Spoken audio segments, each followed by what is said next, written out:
May peace and blessings be upon you. We pray that you always remain healthy and blessed. Before we begin, let's start by reciting a prayer for Prophet Muhammad, peace and blessings be upon him, so that it may be a means of intercession for us on the Day of Judgment. Now let's dive into today's incredible story, one that is filled with wisdom and inspiration. Today, we will discuss an extraordinary event that led thousands of female police officers in America to embrace Islam. After a devastating fire swept through the country, their spiritual journey took an unexpected turn. This story highlights how Allah's guidance can come through even the most difficult trials and how these women found peace in Islam. When the fire disaster struck America, the situation was catastrophic. Thousands of homes were reduced to ashes, leaving behind nothing but ruins. Families lost everything, and once fertile lands, rich with crops and life, were left barren and lifeless. But the devastation was not just material. Thousands of people were forced to flee, leaving behind their possessions and memories. Families that once lived in peace were now struggling in temporary shelters, searching for food, clothing, and a safe place to rebuild their lives. As the number of victims grew, so did the suffering. The air was filled with uncertainty, despair, and a deep sense of loss. Yet, in the midst of this tragedy, a ray of light emerged, a path that would change lives forever. This is the story of how a major disaster led thousands of female police officers, who were actively involved in the rescue operations, to discover Islam and find inner peace. It all began with a police officer named Hannah. She was at the heart of this incredible transformation. Previously, we discussed her journey toward Islam and how she finally made the life-changing decision to embrace the faith. But Hannah didn't just stop there. She became an inspiration for thousands of other female officers who soon followed in her footsteps. One day, amid the usual hustle and bustle of police duty, Hannah appeared at work looking different. For the first time, she wore a hijab, a symbol of her commitment to following Islamic teachings. Her colleagues were stunned. Some even chuckled, unable to believe the sudden change. "Hannah, what are you doing? Why are you wearing that? No one wears a hijab here," one of them remarked, laughing slightly. But Hannah didn't let their reactions shake her resolve. She walked confidently, ready to embrace her new life as a woman devoted to Allah's commandments. Even though she faced confusion and awkward glances from her fellow officers, Hannah stood firm in her decision. Hannah had made up her mind. "This is a step I'm taking for myself and for my God," she thought as she focused on her duties in the break room. Several other female officers sat nearby, talking about Hannah. "Hannah, who used to be so cheerful, has changed so much. How can she stand wearing that hijab? Isn't it uncomfortable?" one of her colleagues remarked, still struggling to understand the reason behind Hannah's transformation. But there was something different about Hannah now. She remained calm and patient, her demeanor reflecting a sense of peace and good morals that hadn't been there before. Her actions displayed extraordinary patience and dedication in every task she undertook. Slowly, her colleagues began to notice that Hannah wasn't just changing in her appearance. There was a shift in her attitude and perspective as well. She had become more mature, radiating kindness and wisdom. Hannah's steady commitment became a source of inspiration for many of her fellow officers. Her friendly personality, strong ethics, and the way she faced every challenge with a smile began to captivate them. There was a sense of peace and inner strength within Hannah that they had never witnessed before. "Maybe she knows something we don't," they thought. Hannah had become a source of light in their environment, quietly influencing those around her without ever pushing anyone. The other police women found themselves increasingly curious about what had made Hannah so peaceful and resolute. They began to approach her, asking more questions about Islam, and many of them became eager to learn more. With each step Hannah took, more and more women were inspired, not just by her physical transformation, but by the serenity, sincerity, and strength of faith that emanated from her. She hadn't just changed herself. She had become a bridge for countless other female officers who would eventually choose Islam as their way of life. One day, a heated discussion took place at the police headquarters. Now known for her appearance and new outlook, Hannah found herself surrounded by a group of officers who wanted to learn more about Islam. But this time, the conversation felt different. Jessica, who was known to be outspoken and skeptical about Hannah's transformation, decided to invite her for a more serious discussion. The conversation quickly drew the attention of many of their colleagues, curious to see what would happen next. "Hannah, I understand that you've found peace in Islam, but I don't understand why you have to wear the hijab and dress like that. Isn't that limiting yourself?" Jessica asked, her tone full of doubt as she initiated the conversation. Hannah calmly looked at Jessica, taking her time before responding. The atmosphere around them grew quieter as her colleagues moved closer, eager to listen. This was a crucial moment for Hannah to explain what was in her heart.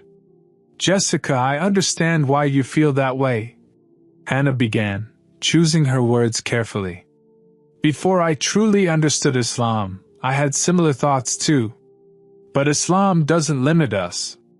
In fact, it gives us real freedom, the freedom to be ourselves without relying on the opinions of others. The hijab isn't a barrier, it's a protective shield. It preserves what's most precious in a woman, her honor and identity." She paused for a moment, making sure her words were understood. "In Islam, we are taught to see the world not just with our eyes, but with a heart filled with awareness of Allah's love." Jessica frowned, hesitating before asking, "But do you feel comfortable with it? Don't you feel restricted or trapped?" Hannah smiled slightly, sensing the doubt in Jessica's face. "I used to think that way too," she admitted. "But after learning more about Islam, I realized that it actually gives me freedom. Freedom from society's standards of beauty and the judgments of others. I chose to dress in a way that brings me peace and brings me closer to God." As she spoke, several of the policewomen who were listening began to whisper among themselves. They were starting to sense that there was something different about Hannah's explanation, something that resonated with them. Then Maria, who had been silent up until that point, finally spoke up. "I've heard that Islam teaches about peace and justice. So if that's true, why should there be such a big difference between men and women in so many things?" Jessica asked curiously. Hannah looked at her with a compassionate expression. "Islam doesn't view women as lower or higher than men," she explained. "In Islam, men and women have different roles, but both are highly valued. Islam teaches true justice, not just in social matters but also in terms of rights and responsibilities. What differentiates us before Allah isn't our gender, but the level of faith we practice and our sincerity." The debate was intensifying, but Hannah continued to speak with unwavering conviction. "As for the hijab," she continued, "it is a personal choice for every woman. In Islam, it's not about limiting freedom or rights. It's about choosing to live life according to the teachings of the religion we believe in. Just like you chose to become a police officer, I choose to live my life as a Muslim woman." Jessica, now more confused, couldn't continue her argument. Several of the other officers, who had previously been hesitant, began to reflect more deeply.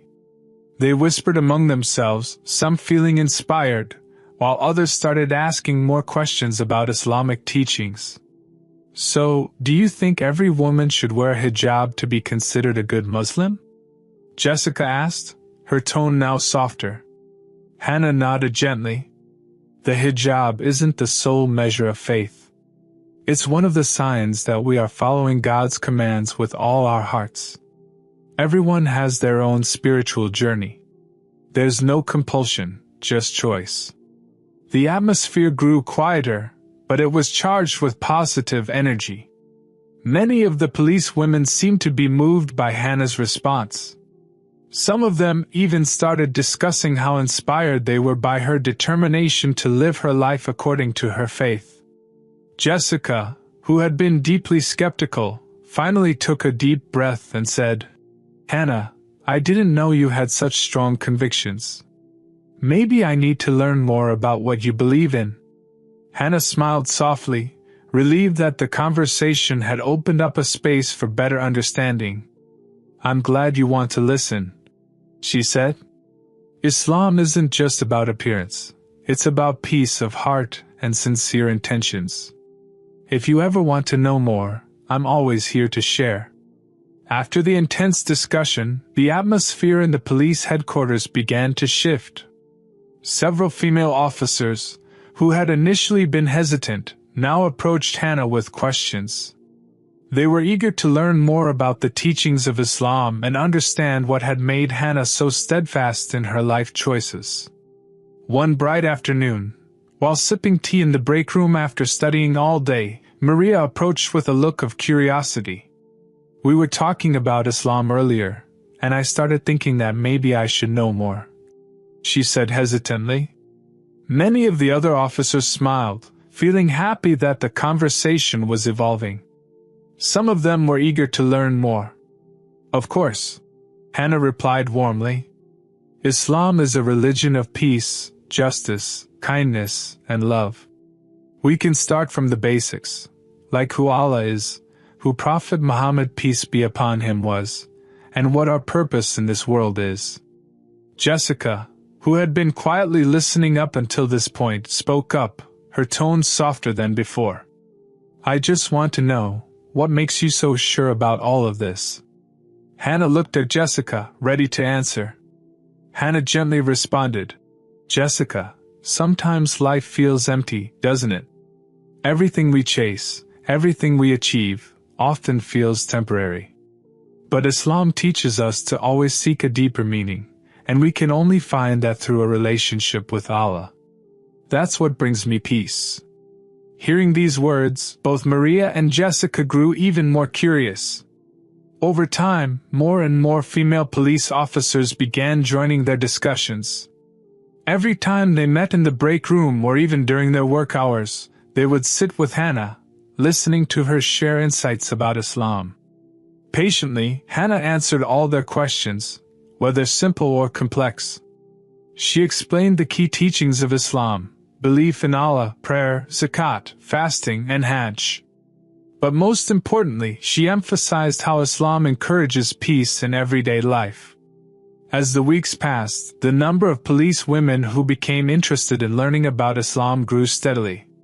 They began to feel a change within themselves, a sense of calm and peace they had never known before.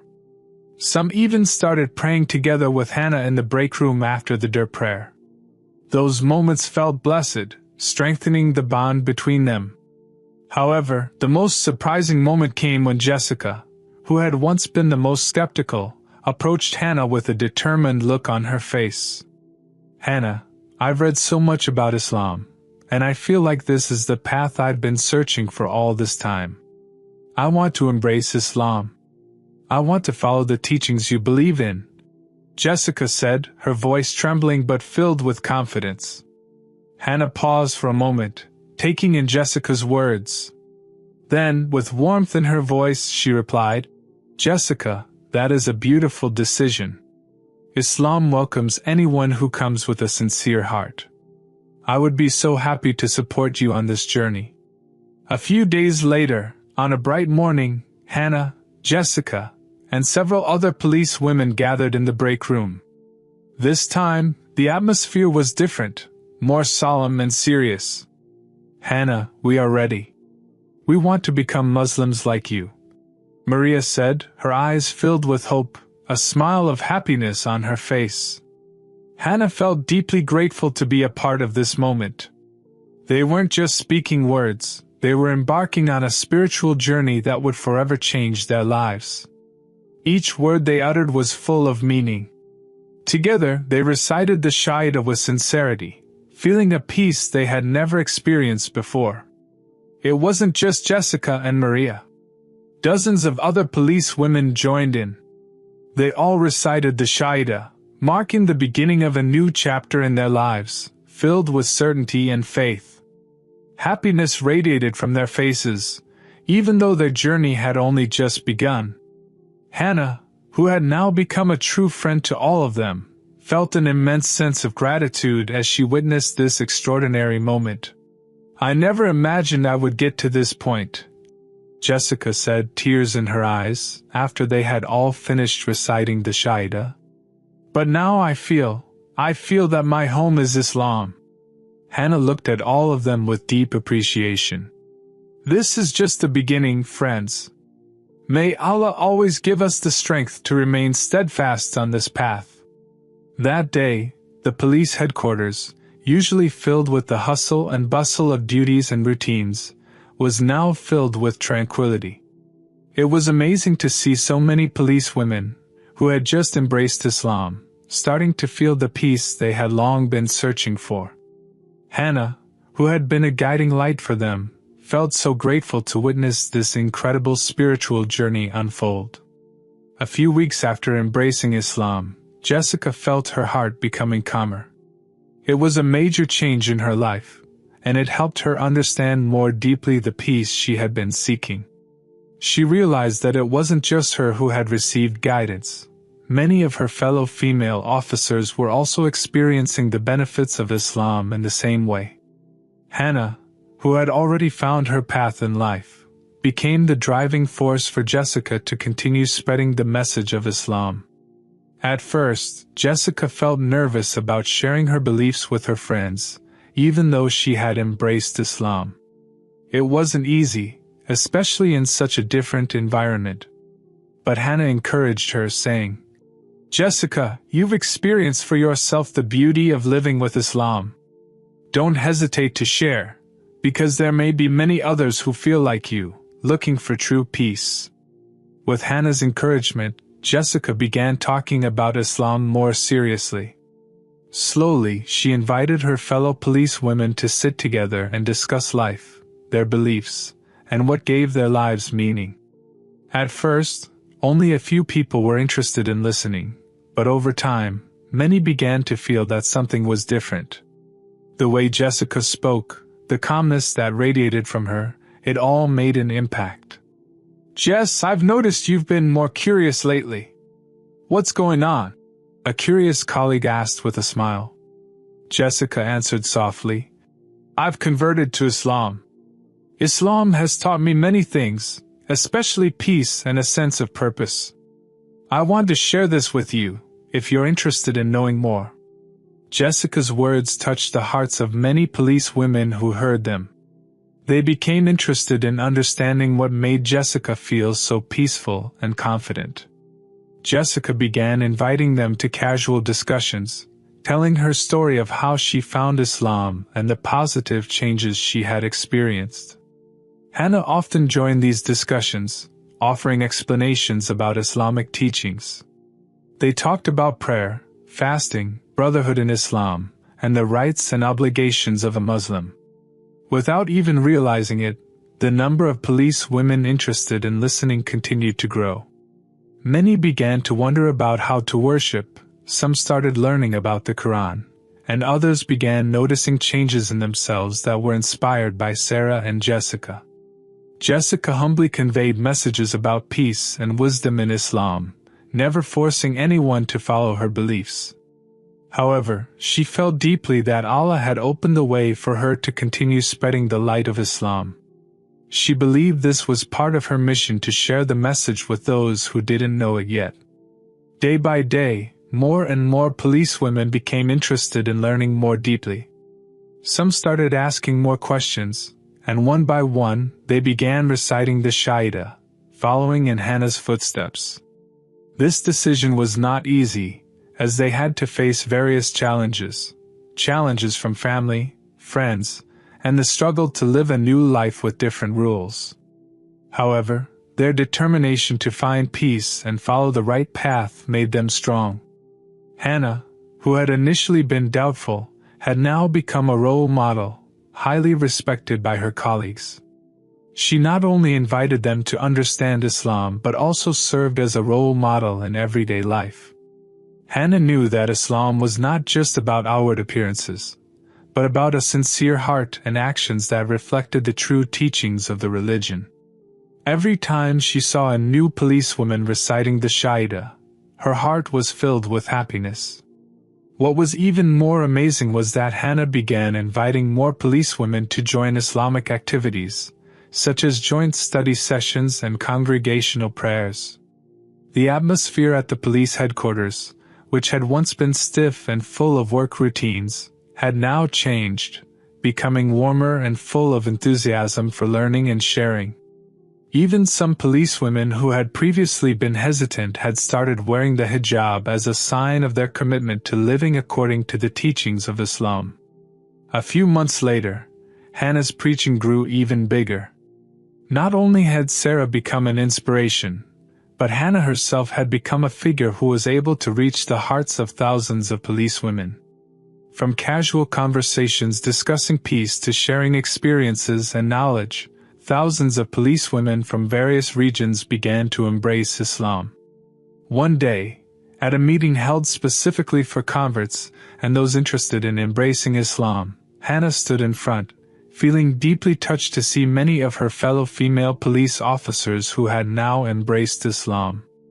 Thousands of female police officers, who had once been hesitant, now gathered together, wearing the hijab and reciting the Shahada with full faith.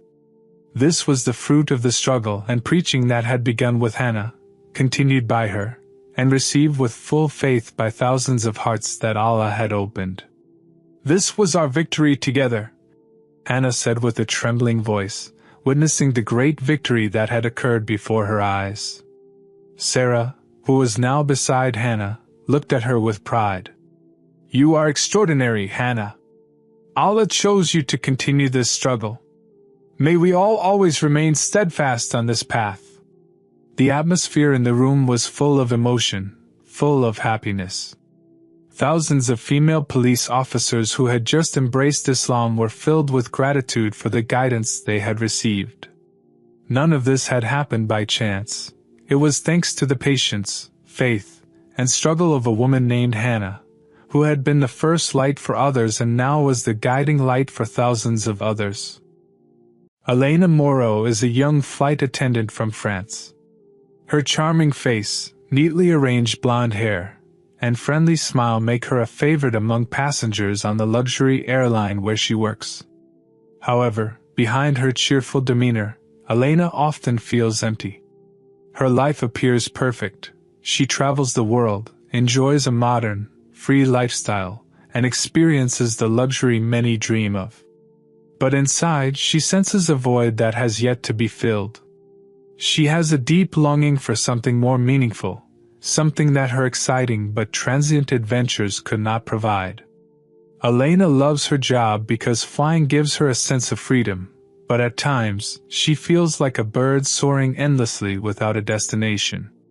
Every day feels the same, greeting passengers, ensuring their comfort, traveling to breathtaking locations, but always returning to the same lonely hotel rooms, repeating the cycle without finding lasting fulfillment.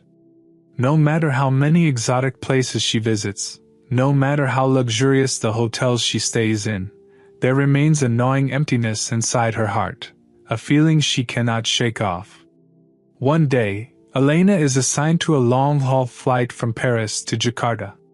The flight is diverse, carrying passengers from various backgrounds, including many Muslims.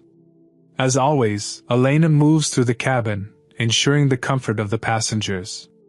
She notices an elderly man with a white beard, dressed in traditional attire, sitting near the window. He holds a small bag containing books, clutching it tightly. As the plane takes off, he closes his eyes and holds prayer beads in his hand. While Elena finds this behavior normal, something about his calmness draws her attention, as if he is untouched by the chaos around him.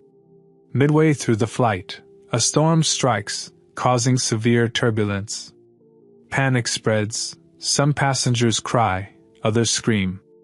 Elena tries to reassure them, but deep inside she, too, feels anxious.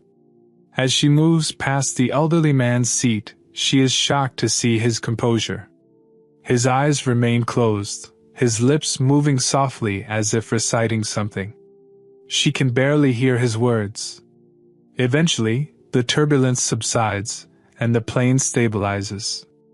The passengers sigh in relief. However, Elena remains fixated on the old man's unshaken demeanor.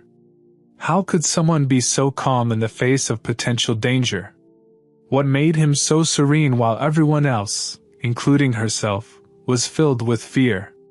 After the flight, curiosity gets the better of her. She approaches him and asks, "What were you saying during the turbulence?" The man smiles warmly. "I was praying, trusting everything to Allah. No matter what happens, He is in control." Elena falls silent. His words echo in her mind. As she returns to her duties, her heart is filled with endless questions. Who is Allah? How can someone have such unwavering faith? Could there really be a higher power overseeing everything? When the plane lands in Abu Dhabi, Elena feels different. Usually, she feels relieved at the end of a flight, but this time, her mind is restless. As she steps off the plane, she turns back one last time. The elderly man smiles and waves at her. Could there be something greater than all this? She wonders, taking a deep breath. Without realizing it, turbulence has not only shaken the plane, but also her soul. That night, instead of watching movies or reading novels as usual, Elena sits on the hotel balcony, gazing at the starry sky. The old man's words keep playing in her mind, Allah, the Creator. He who controls the skies, the earth, and everything in between. The thought intrigues her. She has never been a deeply religious person, nor has she given much thought to matters of faith. Yet, something about his certainty makes her yearn to understand more. A question surfaces, could it be true? She opens her laptop and types, "Who is Allah?" Her search leads to numerous articles and videos about Islam. One verse from the Quran catches her attention. Indeed, in the creation of the heavens and the earth, and the alternation of the night and the day, there are signs for those of understanding. Quran 3:190, the verse speaks to her directly. A surge of curiosity takes over. She feels distant from the certainty the old man had, yet deeply drawn to it.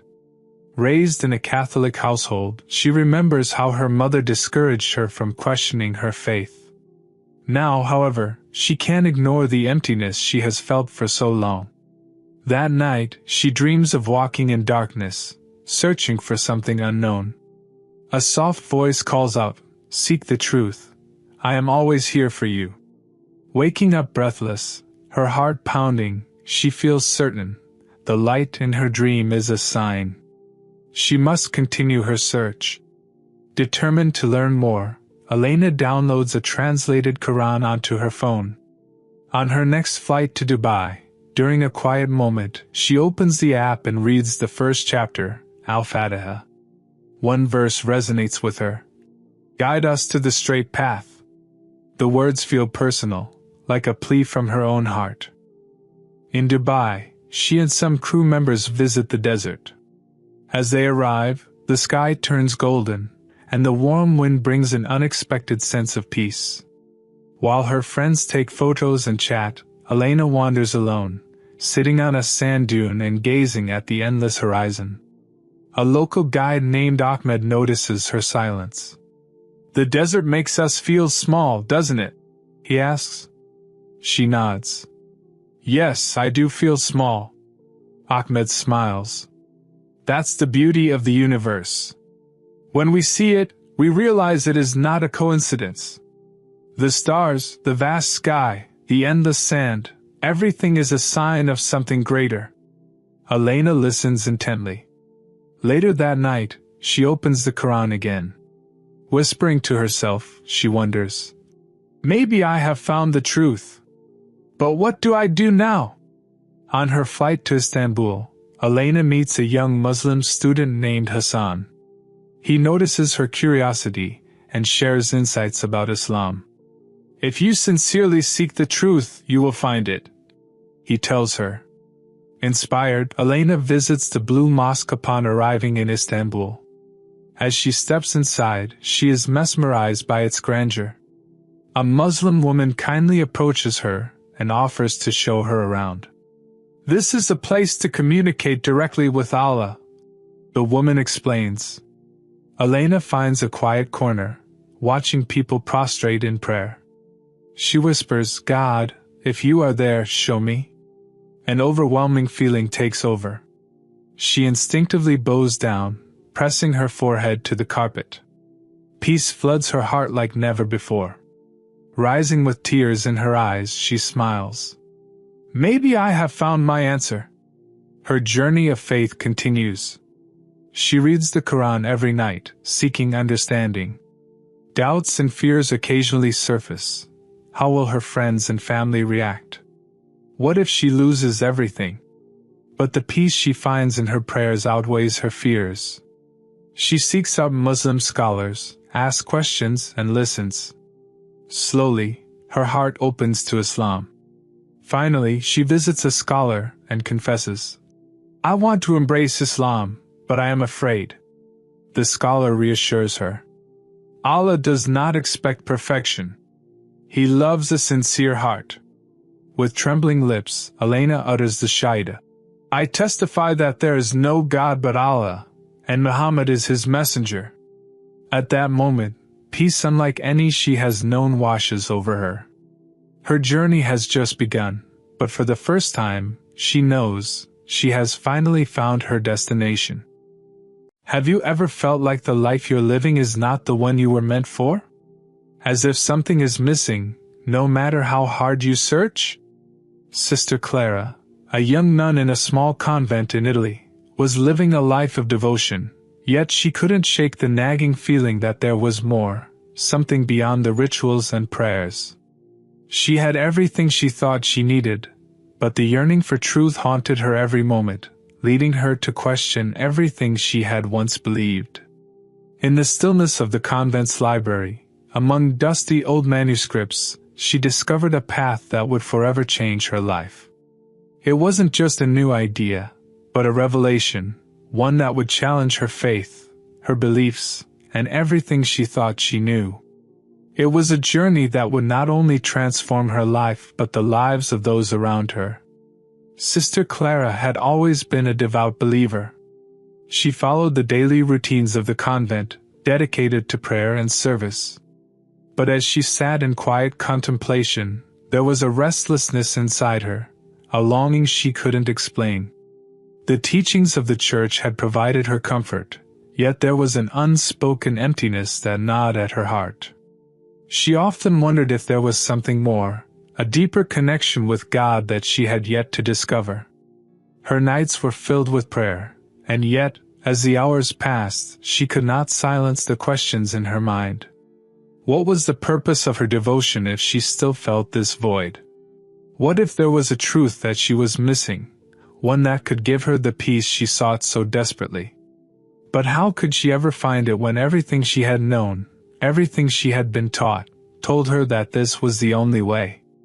One evening, while searching through the convent's library, she stumbled upon an ancient manuscript, its pages worn and fragile. It was a text unlike any she had seen before. The words spoke of a faith she had never encountered, Islam. The teachings in the manuscript seemed to reach out to her, wrapping around her heart and soul. Words of mercy, kindness, and a deep connection to God resonated deeply within her, filling the emptiness she had been trying to ignore for so long. It was as if the manuscript was calling her, leading her toward a new path, a path she hadn't known she was meant to walk. As the days passed, Sister Clara couldn't put the manuscript down. She found herself reading the verses over and over, each one offering her a peace she had never known. The more she learned, the more she felt her heart soften, as though every word she read filled the cracks of her soul. The teachings of Islam spoke to her in a way that nothing else ever had. She memorized verses from the Quran and reflected on their meaning, and with each reflection, the restlessness inside her began to fade. She finally felt as though she had found the truths she had been searching for. But Sister Clara knew that embracing this new faith was not without consequence. She was in a convent, surrounded by women who had dedicated their lives to the Catholic faith. To embrace Islam would be to challenge everything she had known, and the consequences of such a choice were daunting. Yet, despite the fear and uncertainty, she could not ignore the profound peace she had found. The truths she had discovered felt too important to keep to herself. She couldn't help but wonder, what if others, too, were searching for something more, something beyond what they had been taught? With quiet resolve, Sister Clara began sharing what she had learned with the other nuns. She spoke to them gently, never forcing anything upon them but simply inviting them to reflect on the message she had discovered. At first, most of the nuns dismissed her ideas, thinking it was nothing more than a passing curiosity. They believed her thoughts to be misguided, something that would soon fade. But Clara's words lingered in their hearts, and slowly, the convent began to shift. Some of the nuns, curious and open to understanding, began to approach Sister Clara. They asked questions about the Quran, about the teachings of Prophet Muhammad, PBUH, and about the faith that had so deeply touched her. Sister Clara answered their questions with love and compassion, never pushing them to believe but instead inviting them to search for the truth themselves. With each passing day, the atmosphere in the convent began to change, and what had once been a place of doubt and skepticism became a place of reflection and spiritual awakening. Among the nuns was Sister Teresa, a woman who had served in the convent for many years and was known for her wisdom and kindness. She had been a mentor to many of the younger nuns, and her opinion was highly respected. When Sister Clara approached her, she did so with great care, knowing that Sister Teresa's acceptance, or rejection, would have a significant impact. One day, as they were sorting through old texts in the library, Clara shared what she had learned. "Sister Teresa," she said softly, "I've discovered something that has touched my heart deeply. I believe it holds a truth that can bring us closer to God." Sister Teresa listened carefully, her gaze fixed on the manuscript in Clara's hands. Though she was initially skeptical, there was something about the words that resonated with her, something she couldn't ignore. For the next several weeks, Sister Teresa began to read the Quran in secret. She pondered the verses, feeling an inner peace that she had never known before. Slowly, her heart began to change, and one evening, with tears in her eyes, she uttered the Shahada, the declaration of faith in Islam. "There is no God but Allah, and Muhammad is his messenger." Sister Teresa's conversion marked a turning point in the convent. Her decision to embrace Islam inspired others to reflect on their own beliefs. It wasn't long before other nuns began to follow in her footsteps. One by one, more women embraced Islam, each doing so in their own time, in their own way. The convent, once a place of quiet reverence, became a place of spiritual transformation. The nuns prayed together, studied the Quran, and supported one another in their newfound faith. They lived their lives with a renewed sense of purpose, knowing that they had found the truth they had longed for. As the number of converts grew, so did the challenges. Word of the changes in the convent spread throughout the village, and soon, outsiders came to see what was happening. Some were curious, some were critical, and others came with questions, hoping to understand why the nuns had turned to Islam. But Sister Clara, steadfast in her beliefs, welcomed them all with open arms. She answered their questions, explained her journey, and encouraged others to seek the truth for themselves. In time, the convent became a beacon of light, a place where the light of Islam shone brightly. Sister Clara's courage to seek the truth, her patience, and her love for others had transformed not only her own life but the lives of those around her. Her story became a symbol of the power of faith, of the strength that comes from seeking the truth no matter the cost. Sister Clara's journey teaches us that the path to truth is not always easy. It requires courage, patience, and love. But with sincerity and faith, we can overcome the obstacles that stand in our way. And when we walk with the truth in our hearts, we will find the light that guides us home. 10 countries where the Holy Quran is banned, countries where Islam is restricted. The Holy Quran is the final revelation from Allah, sent down to guide humanity through the last and greatest prophet, Muhammad, peace and blessings be upon him. This sacred book is not only the most widely read scripture in the world but also a source of wisdom, solace, and knowledge for both Muslims and non-Muslims. Despite its universal message of peace and righteousness, there are several countries where possessing, reading, or distributing the Quran is strictly forbidden. But why is a book that is revered by nearly 2 billion people worldwide banned in some nations? What challenges do Muslims face in these regions when it comes to practicing their faith? In this video, we will discuss 10 such countries where the Holy Quran is either completely banned or highly restricted in 2024. 1. Myanmar, Burma. Myanmar, formerly known as Burma, is one of the most hostile countries for Muslims today. With a population exceeding 54 million, the majority of whom follow Buddhism, the Muslim minority, especially the Rohingya community, has endured severe persecution for decades. In Myanmar, possessing the Quran is a crime.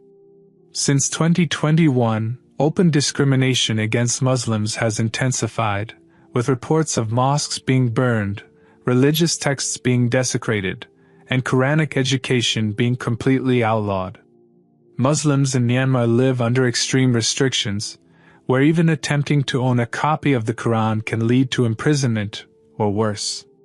Many Rohingya Muslims have been forced to flee the country, seeking refuge in neighboring nations due to religious persecution.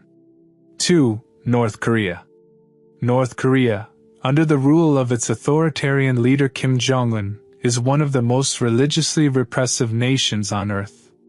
With a population of over 25 million, the government enforces a strict ban on all forms of religious practice. Islam, along with all other religions, is completely prohibited. Owning a Quran is considered a serious offense, punishable by life imprisonment, or even the death penalty.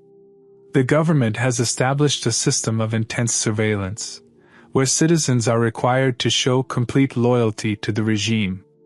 The mere possession of Islamic literature, including the Quran, can result in severe punishment, forcing Muslims to practice their faith in secrecy or flee the country altogether. 3. Uzbekistan. It may come as a shock to many that a Muslim-majority country like Uzbekistan appears on this list. With over 88% of its 35 million citizens identifying as Muslim, one would assume religious freedom to be a given. However, the reality is quite different. Although the Quran is not entirely banned, its availability and distribution are heavily restricted. Only government-approved religious scholars are allowed to interpret or teach from it. Independent religious gatherings are outlawed, and thousands of Islamic scholars have been imprisoned for spreading Islamic knowledge outside state-controlled guidelines. The government argues that these restrictions are necessary to modernize the country, but in reality, they severely curtail religious freedom, preventing Muslims from fully practicing their faith. 4. China. China, with its vast population of over 1.4 billion people, is known for its stringent control over religious practices. Islam, in particular, is heavily suppressed, especially among the Uyghur Muslim community in Xinjiang. Muslims in China face strict regulations, including bans on Quranic education, restrictions on religious attire, and forced closures of mosques. The possession of the Quran itself is monitored, and those caught distributing religious material can face imprisonment. In some areas, even digital copies of the Quran are prohibited, with advanced surveillance tracking those who attempt to access Islamic teachings online. Thousands of Uyghur Muslims have been placed in so-called re-education camps where religious practice, including reading the Quran, is strictly forbidden. 5. Russia. Despite having a significant Muslim population of around 20 million, Russia has imposed restrictions on Islamic literature, including certain interpretations of the Quran. In various regions, Quranic study groups and Islamic educational institutions face heavy scrutiny, and individuals found with unapproved religious materials can be prosecuted. Although not a complete ban, the restrictions imposed make it increasingly difficult for Muslims to openly practice their faith, raising concerns about religious freedom in the country. The government has labeled some Islamic teachings as extremist, leading to the banning of specific translations and interpretations of the Quran. 6. Bhutan. Bhutan, a small Buddhist kingdom nestled in the Himalayas, has a population of around 780,000 people. More than 95% of its citizens practice Buddhism, while the Muslim population remains minuscule. In 2024, Bhutan reinforced its strict ban on religious literature that is not Buddhist, including the Holy Quran. Muslims in Bhutan struggle to practice their faith, as religious gatherings and Islamic teachings are discouraged. The government prioritizes Buddhist traditions, leaving little room for other religions to thrive. Muslim communities are forced to practice their faith in private, as public worship and Quranic studies are actively suppressed. 7. Sri Lanka.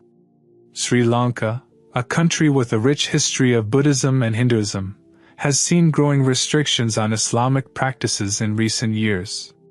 With a total population of 22 million, Muslims constitute about 9.7% of the population. Following the 2019 Easter bombings, the Sri Lankan government introduced strict regulations on Islamic teachings.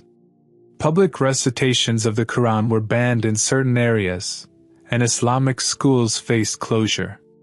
Quranic education has been removed from many institutions, and in some cases, individuals have been jailed for merely possessing religious texts. The government claims these restrictions are for security reasons, but they have severely impacted the Muslim population's ability to practice their faith freely. 8. Eritrea.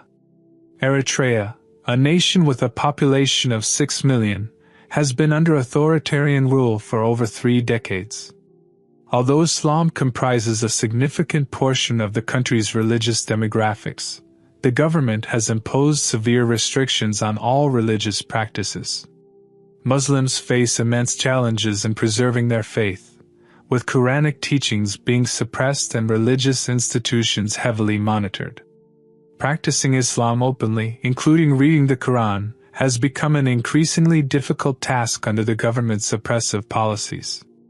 Many mosques have been shut down, and religious leaders face arrest if they attempt to teach Islam outside government-approved guidelines. 9. Tajikistan. Tajikistan, another Muslim-majority country, has surprisingly imposed strict controls on Islamic practices.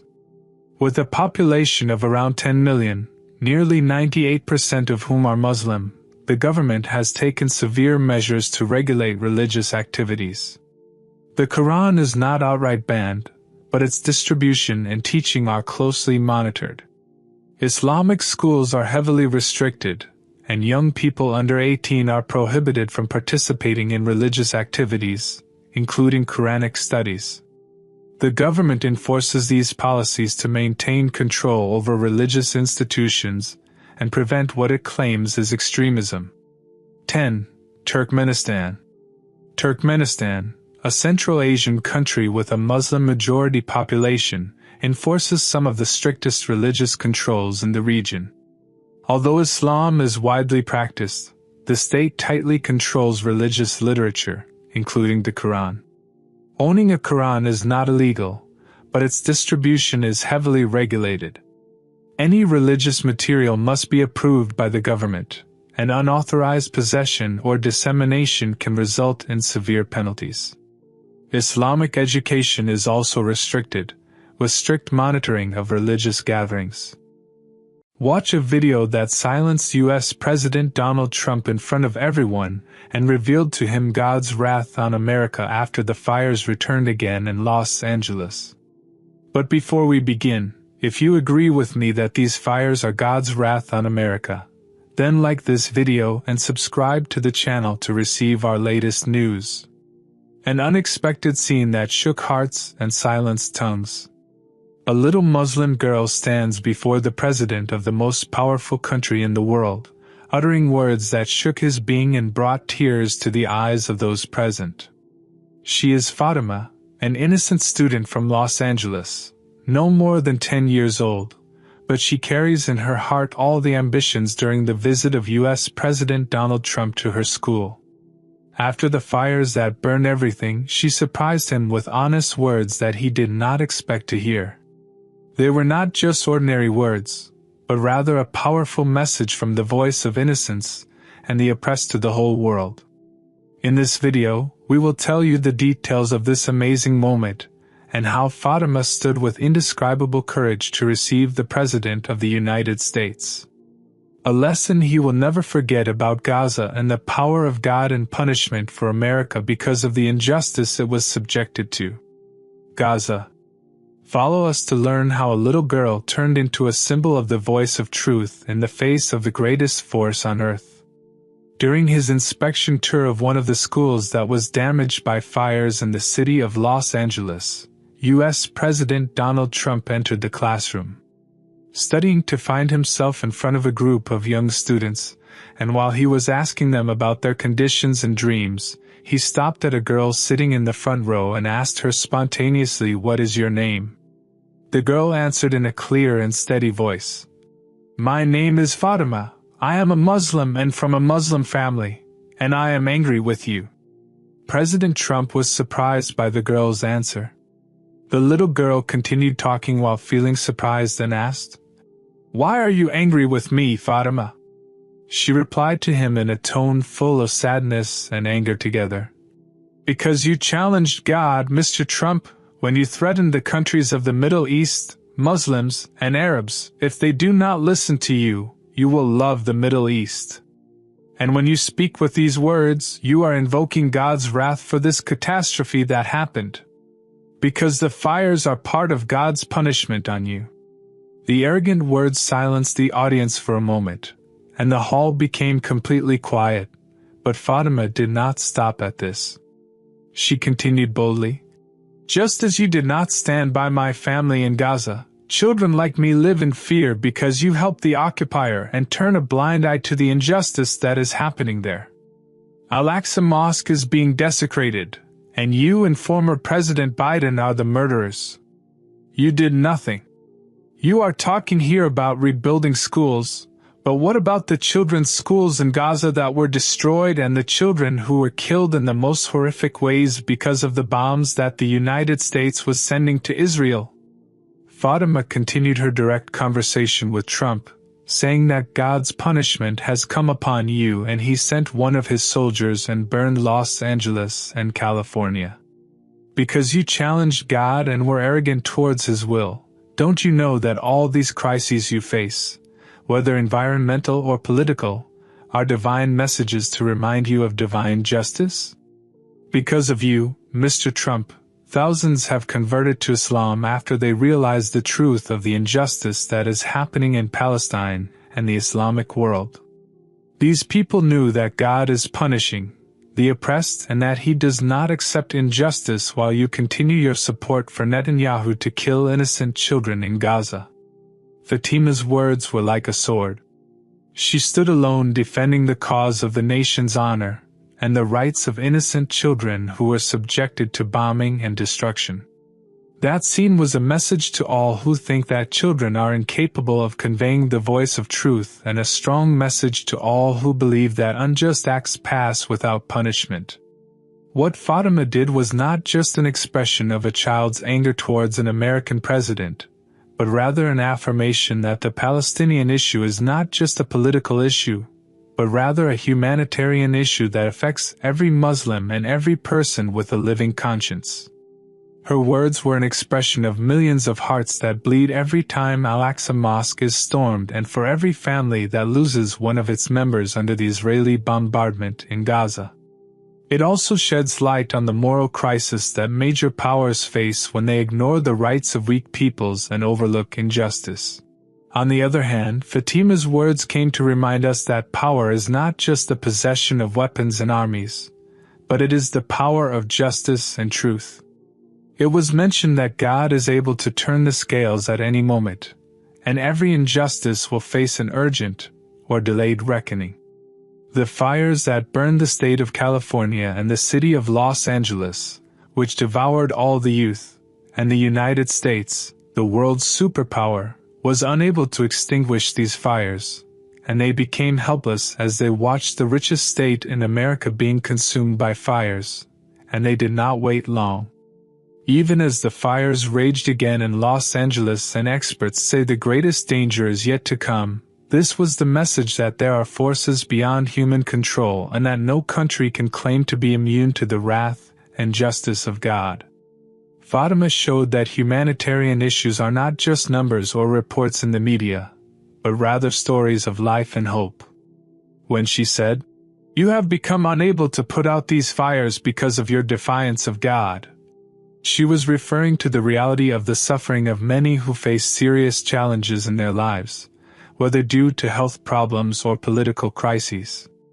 The impact of her words was not just a passing moment, but rather a warning bell to all and to remind President Trump and all who heard it that the responsibility lies with the leaders to support the weak and the oppressed. "And the wrath of my Lord descended from the sky upon you and burned the country, and made the fires burn everywhere, and have not been extinguished until this moment, all of this because of your assistance in the spread of injustice." That phrase was like a cry of truth at the end of this meeting. It was no longer Donald Trump who was speaking, but Fatima, the loudest voice. Her words were an expression of an old wound and of an ongoing injustice that still occurs in Palestine.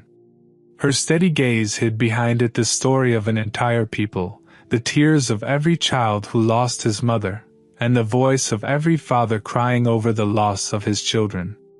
She was not just a child speaking to a president, but she was carrying with her the legacy of her mother and telling the story. In her tongue, the story of the suffering that politics failed to end. This moment of meeting between Fatima and Donald Trump will remain engraved in the memory of history as evidence that truth does not need force and that the voice of innocence is able to silence the greatest speakers. When the cameras are turned off and the lights go out, the question remains hanging in the minds: will hearts be moved? After this situation, silence will remain the master.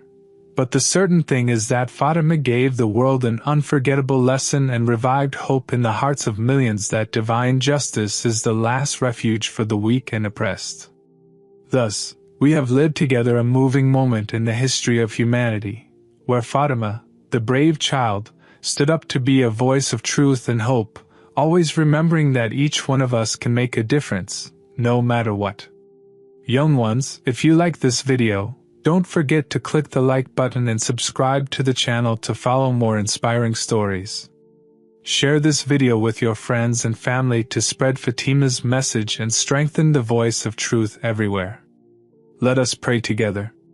O God, make us among the people of truth and give us the courage to stand with the oppressed. O God, support our brothers in Palestine, and grant us and them relief from every worry and a way out of every distress. Thank you for watching, and we look forward to seeing you in the next video. May you remain in God's care and protection. Boxer Mike Tyson silences President Trump in front of everyone after the fires returned again in Los Angeles, and reveals to him God's punishment for him after he challenged God's power.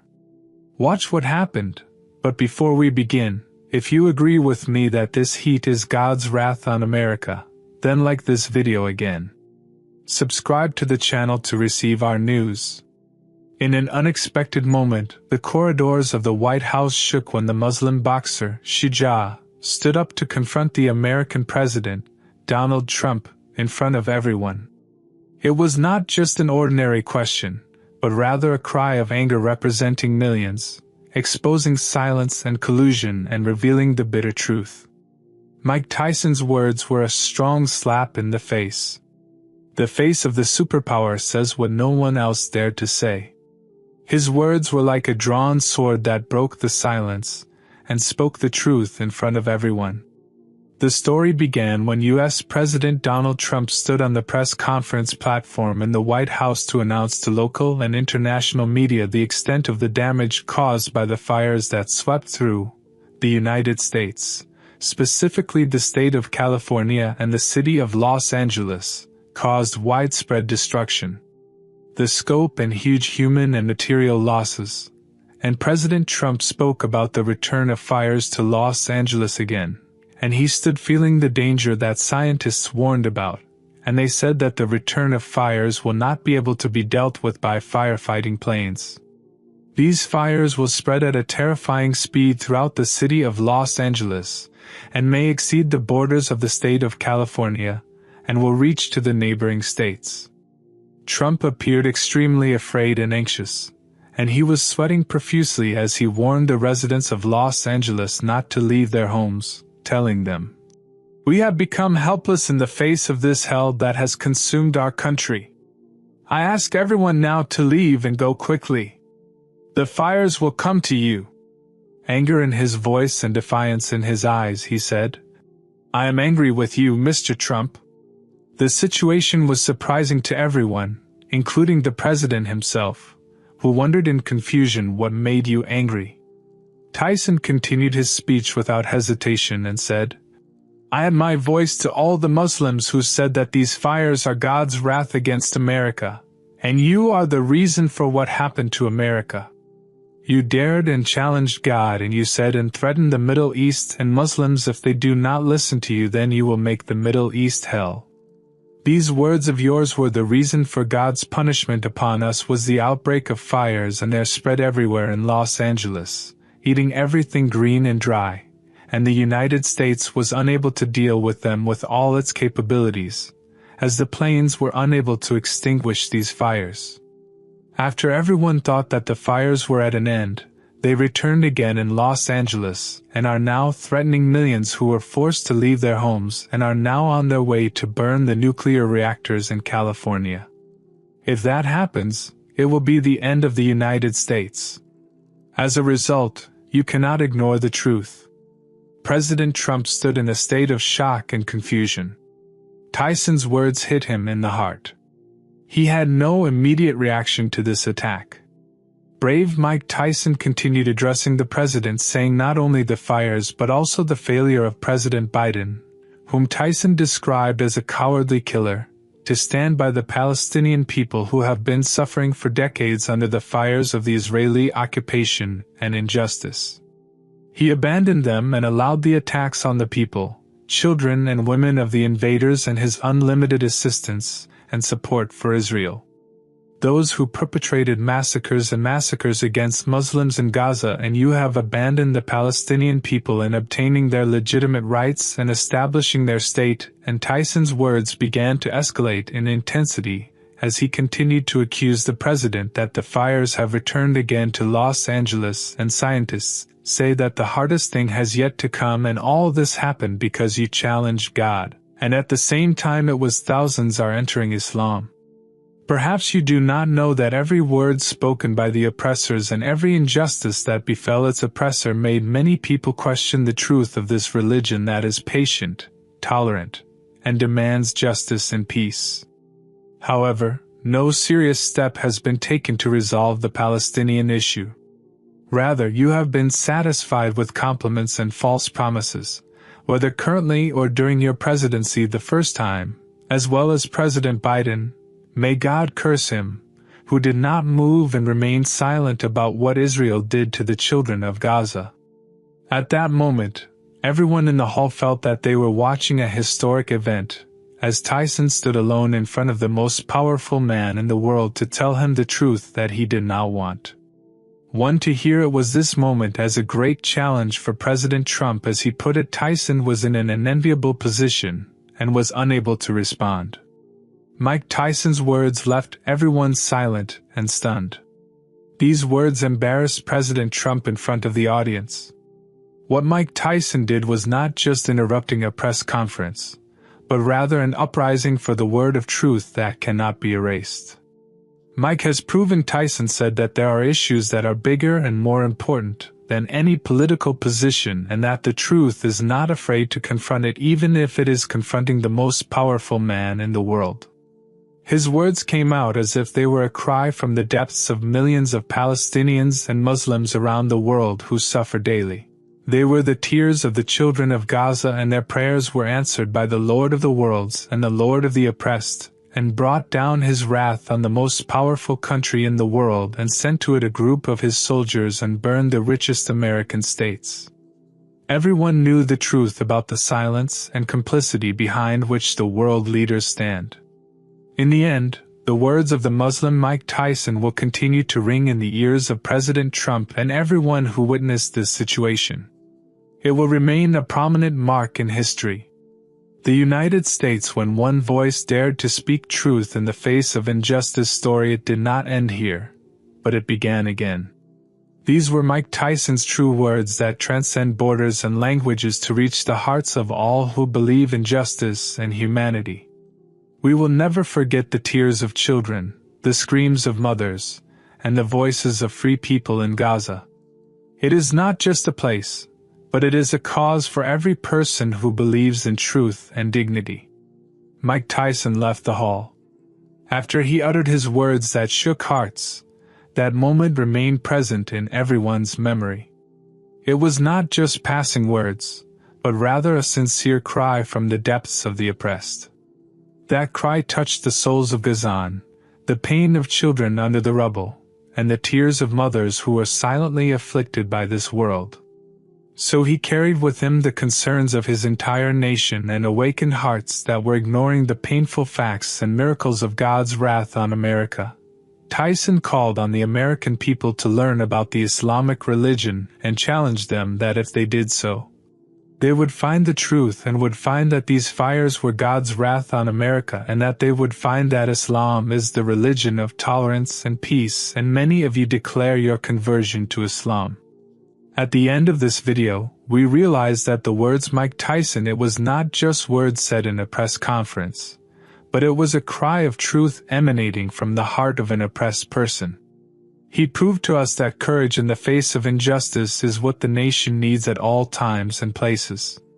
Let us all stand together, support our causes, and spread awareness about what is happening in Gaza and the miracles of God in the fires. Los Angeles and everywhere people are subjected to injustice. If you like this video, don't forget to subscribe to the channel and activate the notification bell to always be informed of everything new.